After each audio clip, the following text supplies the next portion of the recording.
Welcome to Story Chats at Inspy Romance. I'm Elizabeth Maddrey, and I'm here with my...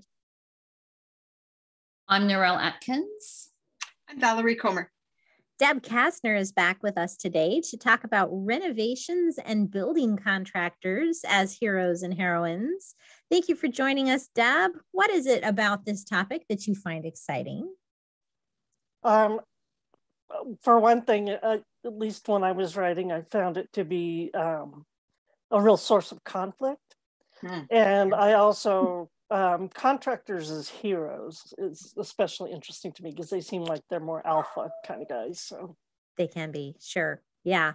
Yeah. They have ideas. Yes.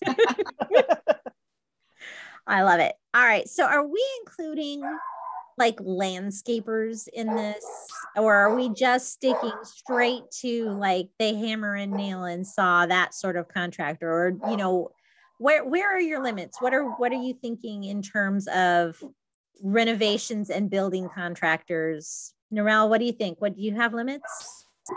Well, this was a topic I didn't have problems finding books for. So I was able to narrow things down. So I think I'm pretty much sitting in the tradies area. Now, if I say tradies, do you know what I'm talking about? No. I do, okay, but I watch a lot of BBC. So. Yes, so tradies... If you're in Australia and you're talking about a tradie, that's like a plumber and a sparky, an electrician, don't know if you use that word either, a builder. So that sort of covers anybody that will come and fix something connected to a building. So it's quite a broad term. So if you hear me talking about tradies, I'm probably, that's maybe the equivalent of a contractor in your part of the world, possibly. It works. Okay, cool. All right, Valerie, what about you? How'd you limit it? I think we should do landscapers some other time, because there could be lots of good stuff there. But to me, a landscaper would be not necessarily somebody working in new construction or renovations. It would be a separate thing. Okay. It could be at the same time, but it wouldn't have to be. And like Narelle, I didn't have any trouble coming up with books about tradies. Although I didn't know that at the time, but yeah, people in the building trades who are either building new construction or doing renovations. So yeah, I'm good so with that. I'm out. Yeah, Deb, do you have restrictions? Are you good with that? Well, I kind of stretched just a little bit on one of Valerie's books. Okay. Where they were doing, he was building, but you know, it's all her lovely gardening books, the urban romance things. So yeah. I guess we'll get to that. We'll get to that. We're going to find out where Deb stretched the rules just a little bit, but that's okay. That sounds good. All right. So what is it? Deb mentioned one thing of them being a little more alpha, but what else is it? Or what do you think that makes these a good career for a hero or a heroine? And I think it's important to remember the heroines can have these jobs too. Narelle, do you have, what do you like about a contractor or a tradie? I just think there's so much scope to look at different things, and tradies usually earn good money as well. So it's handy when your characters have money often in a book, because then you've got more that they can do. So, and it's a great career. And it's, I mean, one of the big conversations we've had in Australia has been probably in the last decade, there's been this enormous focus on university or college and getting educated there. And there hasn't been a lot of vocational training and a focus on tradies. So you end up with a shortage of tradies in different places as well. So I think bring back the tradies and make that popular and cool, and then my house will get looked after. Perfect. Same thing is true in Canada. There was a big push 30, 40 years ago for men in particular to go into the trades, and then then it was all about getting a degree, and now they're screaming for workers in many of the trades. So, the US too. We have that conversation going on as well. Yeah. Valerie, what do you love about a tradie? We're totally calling them that now. That's their official title. If we're talking about the hero, which we often are, although your point is well taken, that they work a physical job, so their hands might get dirty. but they're often strongly built. They will have to have a muscle or two in good places for wielding hammers and saws and lifting lumber and all that. So you're not going to find yourself with a weak, anemic kind of hero if that's their job. And again, it's great to have gender bending heroines as well, because it's common, and it should be more common for women to go into those lines of work. So it's great fun to include them and to show them as, even if they might not have the same muscle mass, that they can still figure out how to get her done. Sure. So, Deb, you got anything more than the sort of alpha tendencies? Yeah, well, I was thinking my husband was a carpenter, so that's one thing that kind of draws me in. And you know, so was Jesus, for that matter. So true. Yes. Good point. Yeah, I love it. All right, so we've got muscular, sweaty men, which everybody wants, right? Like the nerds. I still like the nerds, but I do like the tradies. I'll admit it too. All right, so we can jump in, I think, and talk books. We're just going to dive right in. Deb, you want to go first? Sure. My first book is called The Construction of Cheer by Liz Isaacson. This one was really fun. He was kind of like on the ranch kind of cowboy guy, which everybody knows is kind of my favorite. It's the hero is Bishop, the heroine's Montana. It starts at a wedding that was just lovely, and it really I thought brought out the hero's compassion in the wedding right off the bat. You kind of feel for him. So what he does cabin remodels, he does barn renovations, stuff like that. And the heroine comes basically literally knocking at his door looking for a job. She's a home designer, but she can't find work in that. So she's just doing whatever she can. And he gives her like, well, we have termites and we have mold, but she takes it because she needs a job. It's a really funny book. I enjoy it. I laughed out loud a lot of times. The heroine has a teenage girl. And that's always good for laughs. Yes. Yeah, well, dealing with a 13-year-old teenage girl myself, I really cracked up. She says, boys don't think the same way as girls, period. The end. It's like, so true. And there was one point where they were chasing a lizard around. It was a really funny, cute book. That sounds adorable. That sounds really adorable. All right, Valerie, what's your first one? I'm going to go with Lindsay Harrell for my first book. It's called All of You Always. Ben inherited his family inn when his grandparents died, and he didn't necessarily want to own an inn, but here he is. And he can't afford really terrific insurance, so it's really too bad about that earthquake that came along and did a lot of damage to his inn. So he's doing a lot of renovation and fixing up himself because he can't afford to hire it all out.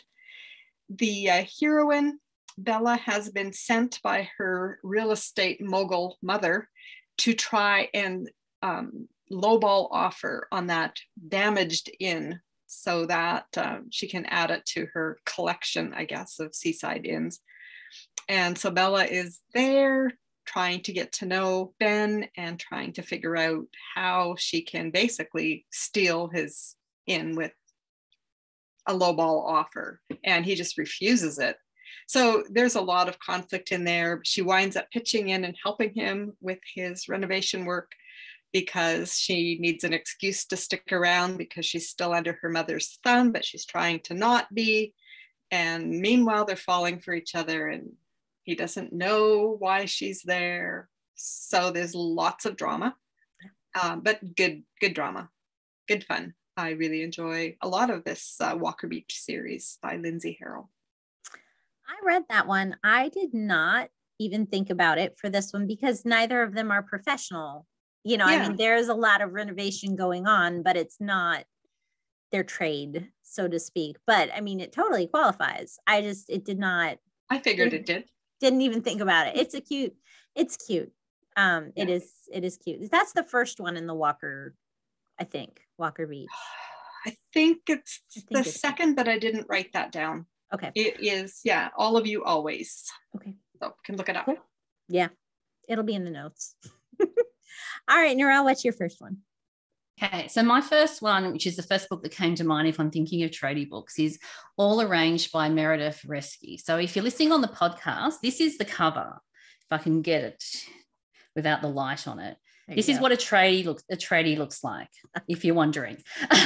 So it's a safety vest. He's got on a yellow day glow safety vest and a tool belt and shorts, which is a nice look with the tool belt. Great. We don't see the shorts and tool belts so much.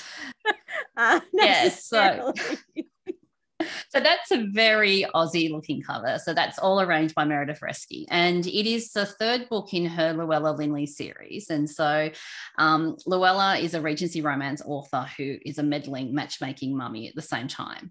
And she wants all her children to have the same happily ever after her characters has. So this is the last one in the series. Pete is, so she's had success with the girls in the first books in the series without to Pete. Now, he's 35. I think he's had 3 failed relationships. He was jilted a few days before the wedding by his last girlfriend, and has his own construction company, but he's now living at home and feeling quite despondent. And so Luella gets the wonderful idea to put an advertisement in the classifieds in the newspaper, wanted a wife.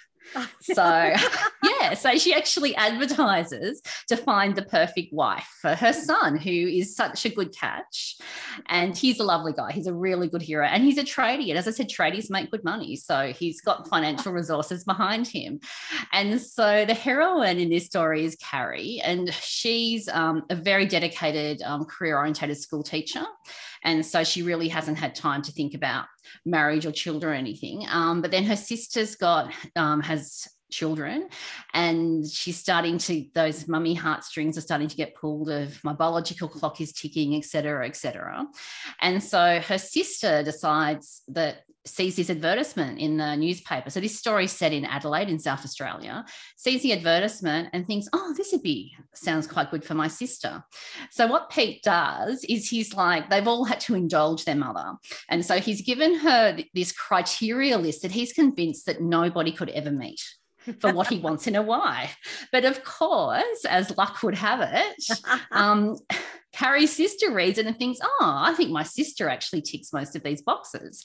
And so the first meeting is between the families. The families get together to meet and discuss whether they can arrange this marriage. Oh my goodness. Relatives. The story is hilarious. This whole series is hilarious. Although I will say this book did make me cry, and it does have some heart-wrenching moments in it. So have some tissues handy.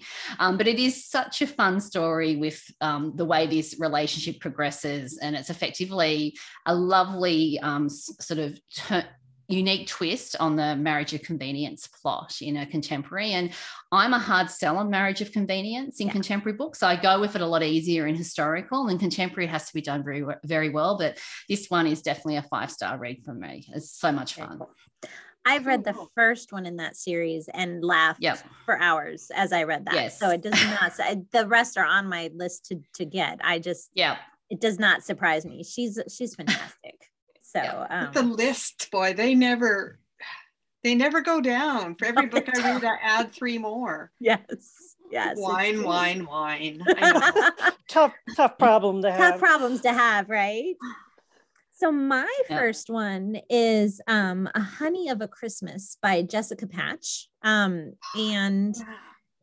Tuck is a handyman. And first of all, I love that he's named Tuck, because I just think that it's so southern holler little tiny village, which is where this is set. So it's just perfect. You've got Tuck, the handyman, who everybody knows. And he's like he steals, this is the second book in the series, and I think he stole the first book. Like the scenes with Tuck and them were my favorite for that. So series. I loved Tuck getting his own book. He gets tasked to build a Santa's village for the Winter Festival, which is headed up by the woman that he considers the bossiest woman on the planet. And so they've got sparks and they've got banter, and it's just funny. I find that Jessica Patch's romance, as opposed, she normally just writes romantic suspense. That's what she writes for Love Inspired Suspense. But when she doesn't do suspense, she's just hilarious. I agree. And maybe her suspense is hilarious too, but I have not read her suspense. So, but her romance is hilarious. She's very, very funny. And I love the clashing in this one, and Tuck is just delightful. Yeah. So that's my first. Do you have another one, Deb? I do. I have a couple, actually. Second one that I'm choosing is Valerie's book, Wishes on Wildflowers. This is actually the first of the urban romances that I've read of Val's, and I loved it. Yay. Now got to go read all the other books in the series. Yeah. That's a whole new concept to me. So I thought it was absolutely fabulous. This one here is a second chance romance, which for me a lot of times isn't done very well, but Val nailed it. She nailed it on this. Thank you. It was a very deep book. There were these characters had some, major issues, major problems that they had to work through. They were working in Bridgeview backyards, building the garden beds for this. So I felt like that kind of was enough to... Close enough. Totally. Sure. Anyway, what I really loved about this book, Nathan was super hot for one thing. So I couldn't see how Jasmine couldn't fall for him again. But he's rocking the gray Henley. Yeah. Yeah, right. But what I really loved about this book was the redemption aspect, the redemptive aspect. Val, you write the Christian part of it. You really were able to weave it in so well and so strongly that it just really moved my heart. I'm honored. Yeah, it was wonderful. I think that's a strong suit of Valerie's books in general. Is her faith arcs are always there, and they're not preachy, but they're not avoidable. Exactly. I don't like the preachy, but boy, yeah, she nailed it on this one. Excellent. And now they're relevant, I think. Oh, yeah. And they're totally relevant. Yeah. So now that you're on the spot, now it's your turn again. Well, let me just flip it over to Elizabeth Maddrey, which some of you may have heard of. No. A Heart Restored kicks off the Peacock Hill series, and Deidre buys a Gilded Age mansion, and I can't remember if at the beginning she's determined she's going to flip it or if she's going to make an event center from the beginning, but there is definitely flipping in her, sounds terrible, it does. There's flipping in her history. But the series, it turns out that she does decide to keep it and run it as an event center. But Jeremiah is a local handyman with a soft spot for the mansion. So he has to just kind of tootle on by and see what's going on and what her plans are and if she's going to be good to the building and so forth. And they do spark a little romance, which maybe isn't so little. But you throw in Deidre's ex, who is a TV house flipper, and you get a little bit of conflict out of that as well. And there's some humor. And if you have not read the Peacock Hill series, you should go and start with this one. Yeah. Thank you. I like Deidre. Yeah, me too. And I like how she stays consistent through the series. Like her personality is her personality. Yeah. She's going to take no nonsense out of anybody. No. And she's running the show in that fixer upper, and there's no doubt about who the boss is. So I know why you were saying it's not just the guys who are the contractors, but she knows her stuff, and she's not going to take any guff from people who think there should be a man in charge. Yeah. All right, Narelle, what you got? Oh, how did I miss that one from my list? But anyway, I think this topic just has so many books. Yeah, all right, my next one I'm going to go to is I'm going to talk about a series. I'm going to talk about the Chapel Cove books. And Alexa Verde has 2 books, Love Me and Hold Me. And Love Me has... The series starts with 3 friends who go back to Chapel Cove on their 40th birthday. Right. And so Christina is one of the 3 friends. And so in Love Me, she's back in Chapel Cove after having divorced, and she's basically gone back home to lick her wounds. And her twin brother, his name is Roman, has a building construction company. So she needs a job. So she decides to do a construction project. And of course, the house where she does it is the hero's house in the story. So that's a really fun one. If you want to see a female in the tradie role, and we're talking about there's not as many as the blokes. So if you want to see a lady do that role, then that's one to look at. And then Roman's story is Hold Me. And that happens, there's been a flood in Chapel Cove, and the heroine in that book, not only did her house get damaged, but the pastry store that she runs got damaged as well. And of course, he's helping her sort of to fix that. So and she pays those pastries. Not a bad deal, is it? So so those 2 I've sort of tagged into one, but that's a fun series, and Alexa's books with the tradies are good. That's fun. Cool. Love it. All right, so my next one, I'm going to do A Date for Daisy by Tara Grace Erickson. Yes. Lance is a contractor who Daisy has hired to help get the B&B, an old farmhouse, turned into a bed and breakfast on the farm. But she also is trying to do some of the things herself because she wants to be involved and also to save money. So like she falls through the ceiling at their first meeting and is kind of stuck halfway in the ceiling. It was an interesting meet cute in that one for sure. She's like literally dangling out of the ceiling. Dangling through the ceiling because she was not paying the attention that she should have been paying. And so that is a lot of the conflict, is like he's like, I know what I'm doing. Get out of my way. And she's like, I'm going to be involved in this. I'm going to help. Yeah, I'm going to help. I'm going to help. And so it's fun. And again, I wonder if it, because the contractors do tend to be a little more alpha, is that where the banter comes from? Because all of them have sort of this banter that I'm thinking of. And maybe that's just what it is, because you've got these people who are so sure of themselves that, it's either going to be screaming or banter, right? Yeah. So, but it's super cute. And the whole Bloom Farm setup, I think, is fun. If you haven't read that series yet, this is a good one. So, all right, we have time for a third round. Deb, do you have a third one? I do. Actually, this one is my own, Opening Her Heart. It's part of my Winslow series with the service dogs.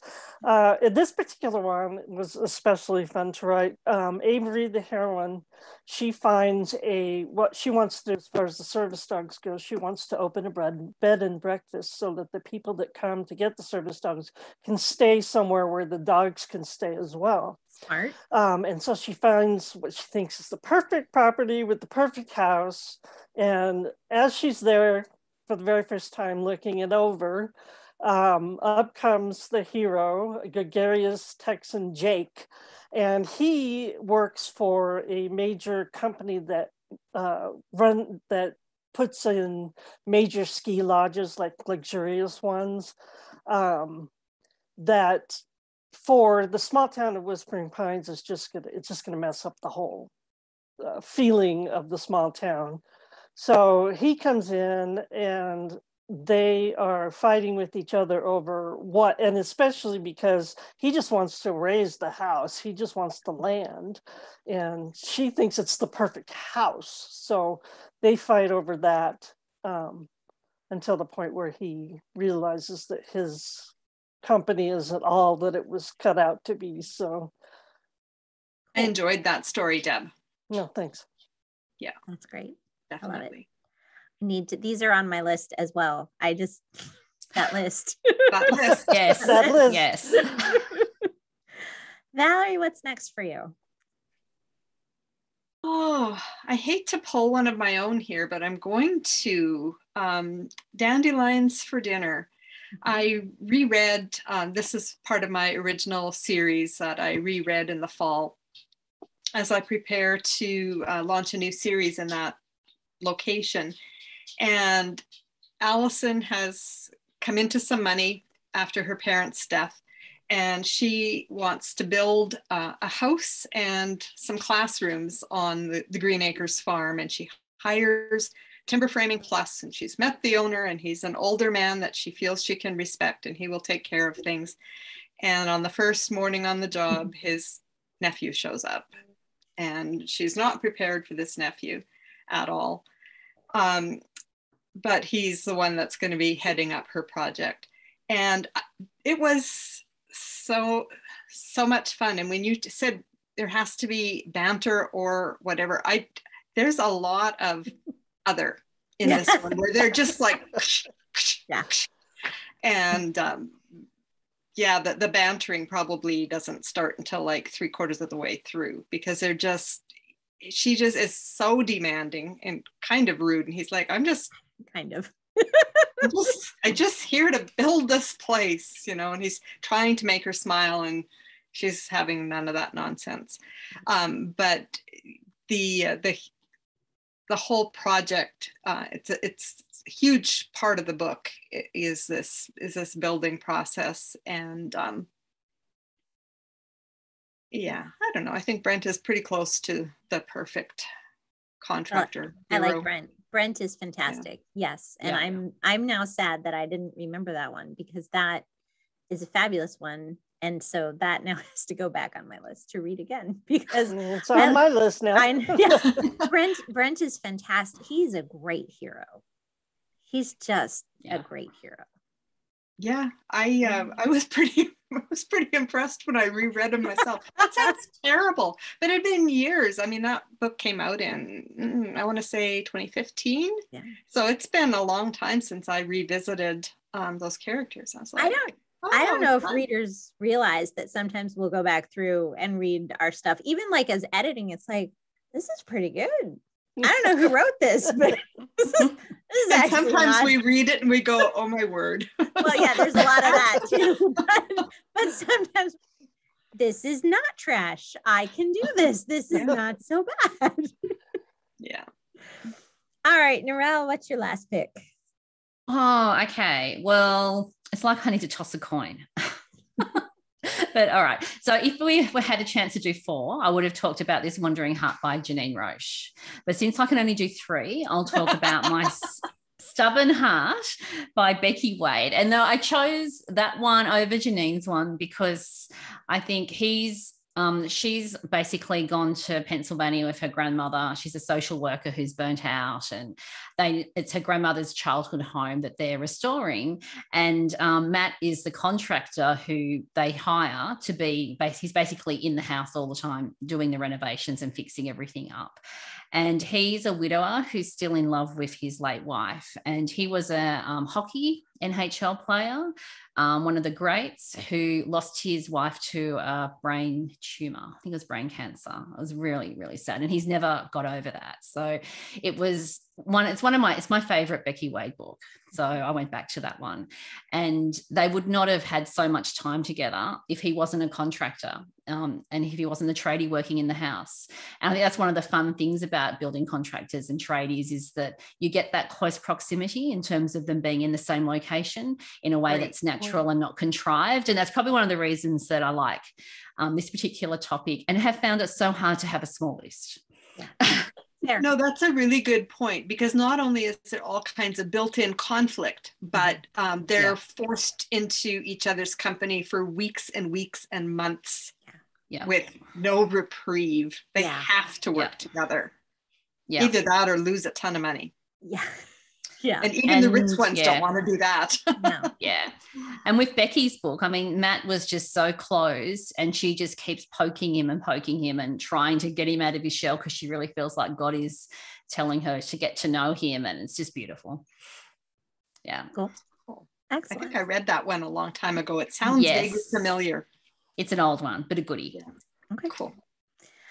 All right. So my last one is Harvest of Love by Valerie Comer. And Zane is he does not start out where you know that he's a contractor. He's actually trying to be an activities coordinator at the local nursing home. He is hampered from officially becoming a contractor with licenses and stuff because of the licensing exams. He struggles to read. He is literate and has sort of skated his way through life, but he knows he won't be able to qualify for those licensing exams because he can't read well enough to take them. But he's been doing all of the renovation work in his own home, and he's just very, very skilled at it. And so in the process of his romance with Kenya, the bookstore owner, he gets some help for his dyslexia, which is what's really causing his trouble with literacy, and is able then to embark on this career, which is the one that he really wanted in the first place. Which I didn't give away the whole story. There's so much more to it, but some twists and turns. Sorry. It's an older book though, so you get what you get. Sorry. # spoiler alert. But it's a fantastic book. It's part of the Arcadia Valley series, which was a multi-author series. And I just really love Zane. He's fantastic. And I think maybe some of it is because my youngest son, we're realizing has dyslexia. And so the struggle there is a little more real these days here in my world. And I'm like, I like this idea that there's a happy ending up here, possibly, if we for sure. hard enough. Because there are days when I'm like, So I think that probably does us for time. So thank you, Deb, for joining us. Tell everyone or remind everyone where we can find you and your books. Best place to go is debkastnerbooks.com. And you can get links to Facebook and Twitter and everything else from there, as well as my newsletter. So please sign up if you aren't already a member of the newsletter. Excellent. Perfect. Do you have a freebie or a thank you for newsletter people? I don't at this point. Oh, sorry. Let me put you on the spot. Sorry. Yeah. No, that's okay. It's something I'm working on. But okay. Excellent. All right. So get in there, and then you're the first to get it when it's available. Yeah. See. Oh, that was a good save, Beth. Good save. So let us know what contractor books we missed, because they're out there by the hundreds, and we've probably got them on our list. We just didn't get to them. But what are your favorites? What do you love about the tradies? Are you going to call them the tradies going forward? I really feel like internationally we need to adopt this terminology and just go with it. Leave us a comment on our YouTube channel or on our Facebook page for Story Chats. If you're over on YouTube, don't forget to subscribe and hit the notification bell so you never miss an episode.